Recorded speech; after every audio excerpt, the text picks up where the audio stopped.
Bonjour à tous, avec l'aide de Dieu, nous allons étudier une partie d'une sikha que le Rabbi a dit le deuxième soir de Pessah en Tafshin Chai en 5718-1958. La sikha a été corrigée par le Rabbi, se trouve dans l'Ikutei Sichot volume 3 dans la Osafa. Ce que nous allons étudier, c'est Seif Vav, le 6e paragraphe. Le Rabbi s'arrête pour expliquer le début de la Haggadah. Quand on dit le début de la Haggadah, c'est le premier passage qu'il y a dans Magid, dans lequel on dit « He lachma anya » voici le pain de pauvreté. Avant de commencer la sikha même, à savoir que le mot « He » en araméen, en hébreu, cela veut dire « prends » ou « tenez ». Quand on dit « Ha lachma anya », « Ha » ça veut dire « voici ». Concrètement, on dit « He lachma anya », mais le sens du « He lachma anya » veut dire « voici le pain de pauvreté ». Donc on dit « He lachma anya », bien que c'est le sens de « Ha » Lachmania, voici le pain de pauvreté. Alors, il est écrit dans le Sidour du Harizal. Pourquoi on dit Hey Lachmania, Hey avec un tsere? La raison, elle est parce que ce Hey Lachmania, qu'on est en train de parler de ce pain de pauvreté qu'il y avait en Égypte, ça vient faire un tikkun, un arrangement sur ce que Yosef, il a fait. Il a dit aux Égyptiens, Hey Lachem Zera, tenez, prenez des graines pour planter l'Égypte. Même si Yosef, il avait des bonnes intentions, mais par cela, ça a fait qu'il y a eu une yenika au Mitzrayim. Les Égyptiens, ils ont pris des forces du bien. Et il y a besoin de faire un tikkun sur ça, arranger cela. Et en disant, Hey lachma anya, eh bien par cela, on arrange ce que Yosef il a fait. Comme ça, le Harizal nous dit. Et c'est la raison pour laquelle que la prononciation n'est pas Ha lachma anya, mais on dit Hey lachma anya. Parce que le mot He lachma anya, et comme le He lachem zera, Yosef il a dit He lachem zera, prenez des graines, eh bien on dit He lachma anya, voici le pain de pauvreté, mais l'expression, on ne dit pas Ha, mais on dit He. Ça, c'est ce que le Harizal dit dans son Sidour. Le Rabbi dit que malgré ça, le Rabbi précédent racontait que son père, le Rabbi Rachab, 5e Rabbi de Chabad, Rabbi Shalom Dovber, la majorité des fois, il disait He lachma anya, le He avec un tsere, donc qui correspond à ce qu'on a dit dans le Sidour du Harizal, comme le He lachem zera que Yosef il a dit tenez pour vous des graines. Mais des fois, le père du Rabbi précédent, le Rabbi Rachab, disait Ha avec un kamatz. Et le Rabbi précédent, il a dit que le kamatz, ça correspond au niveau de keter, c'est-à-dire il y a des lettres de l'alphabet, il y a les voyelles de l'alphabet, les voyelles correspondent spirituellement à différents niveaux. Le kamatz correspond à ce qu'on appelle le keter, keter littéralement qui veut dire la couronne, et qui représente un monde qui est, même pas, ça ne représente pas des mondes, c'est au-delà de tous les mondes, c'est la couronne des mondes, c'est au-delà même du premier monde qui s'appelle Atzilut, etc. Et le Rabbi précédent a dit que son père, le Rabbi Rachab, il soulignait ce He, même que le He, c'est attaqué, là c'est une lettre qui est légère, c'est juste un He comme ça, mais il le soulignait. Voilà ce que le Rabbi précédent a dit. Qu'est-ce qu'il en ressort de ça? C'est qu'on a le He lachma anya, mais on a aussi Ha lachma anya. He lachma anya, c'est pour arranger ce que Yosef il a dit He lachem zera. Et nous avons le Ha lachma anya, qui est le niveau de Keter, donc un niveau de divinité qui est très très haut. Alors le Rabbi dit, expliquons ça, qu'est-ce que ça veut dire b'derech efshar? Dans les birurim, birurim c'est un langage de borer, de trier.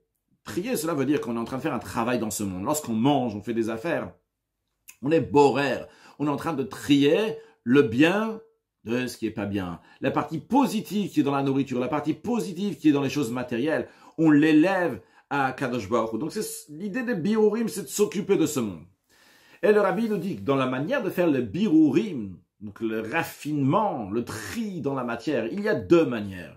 Une manière, ce qu'on appelle hitlapshut, de s'habiller, c'est-à-dire que celui qui est mevarer, celui qui va faire le birur, celui qui va faire le travail de raffinement, doit s'habiller, doit s'investir dans les vêtements, entre guillemets, de la chose qu'il est en train d'élever. En simple français, on aurait dit, donc, se mettre dans les chaussures de l'autre. C'est de se mettre dans cette matière, vraiment s'investir et de travailler intérieurement pour changer cette matière, pour élever la partie positive qu'il y a dans cette matière. Ça, c'est une manière de birur.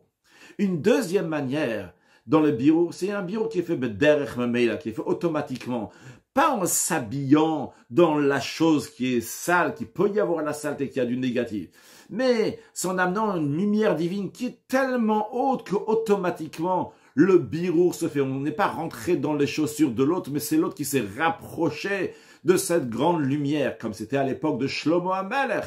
Shlomo était dans une période que le Midrash appelle Kaima Siyaraba Shlemuta, que la lune était dans sa plénitude. La plénitude de la lune, c'est le 15e jour du mois, et Shlomo HaMelech était le 15e depuis Avraham Avinu. Mais comme c'est expliqué dans la partie cachée de la Torah, que quand on dit à l'époque de Shlomo, il y avait la plénitude de la lune, il ne s'agit pas seulement qu'il était le 15e. Cela représente qu'il y avait une lumière divine qui était extrêmement haute, extrêmement forte, de manière que Shlomo siégeait à Yerushalayim. Et automatiquement, toutes les choses qui avaient besoin de se faire un birou, un raffinement, ils venaient vers lui, comme des étincelles qui s'attirent, ils vont directement vers la flamme. Shlomo HaMelech restait là où il était, et la reine de Saba elle-même, elle est venue. Le fait qu'elle est venue vers Shlomo HaMelech, c'est-à-dire qu'elle a amené les étincelles divines à l'endroit où Shlomo il était. Shlomo, il n'a pas eu besoin d'aller et rentrer là-bas où elle habitait, la reine de Saba, ou ailleurs, pour faire des birourim, des raffinements. Les raffinements se font automatiquement parce qu'il y a une très grande lumière divine qui est là. Donc ça, c'est les deux manières comment faire un birou, un raffinement. Basé sur ça, le rabbi nous dit, on va comprendre la raison pourquoi le rabbi Rachab, des fois, il disait « ha » avec un kamat et non pas avec « he » avec un tsere. Parce que des fois, le birou d'Égypte, comment il doit se faire? Par une lumière divine qui est très très haut. Ce qu'on appelle le niveau de Keter, la couronne, qui est au-delà de Ishtal Shelut. Ishtal Shelut, c'est-à-dire l'enchaînement des mondes. On a des mondes, le premier monde, Atzilut, Bria, Yetzira, Asiya, tout ça c'est des mondes, c'est Ishtal Shelut. Keter, la couronne c'est quelque chose qu'on met sur la tête, quelque chose qui entoure, quelque chose qui est au-delà de la tête. Spirituellement parlant, ça représente une lumière divine qui est au-delà des mondes, au-delà de Ishtal Shelut, au-delà de l'ordre des choses et la manière de s'habiller dans un monde, dans un autre monde. Non, il n'y a pas ça ici, on est dans le Keter, on est dans la couronne. Et ça, c'est l'enseignement pour chacun de nous. Des fois, il faut savoir que le biur, la manière de raffiner, c'est pas en s'habillant, en rentrant dans les vêtements de celui qui est midbarer, de celui qu'on va arranger, mais par un dévoilement divin qui est très très haut.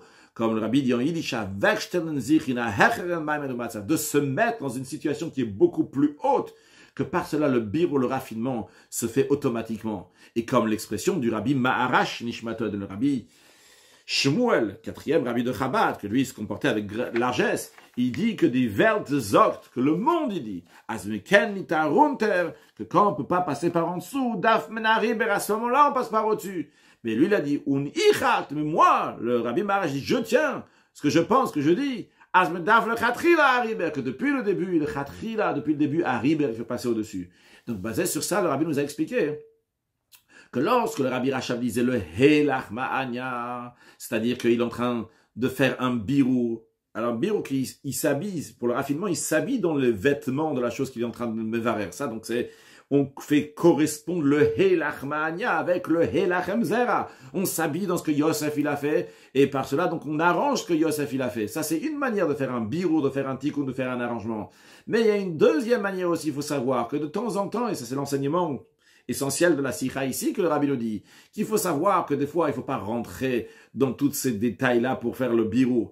Il faut ramener une grande lumière, une lumière de la Chatrila Ariber qui est tellement forte qu'automatiquement, toutes les choses qui peuvent s'élever vont s'élever automatiquement sans qu'on a besoin de se salir ou rentrer dans les choses pour être mevar, pour raffiner, mais les choses eux-mêmes se rapprochent vers la lumière et ils retrouvent leur élévation. Que Dieu fasse que chacun de nous va réussir dans ce Chatrila Ariber, que depuis le début, on va toujours aller au-dessus, amener une très grande lumière automatiquement, ramener tous les étincelles à Kadosh Baruch Hu, jusqu'à qu'on va voir très prochainement la venue de Mashiach, Nao, Pesach, Kasher et sa mère.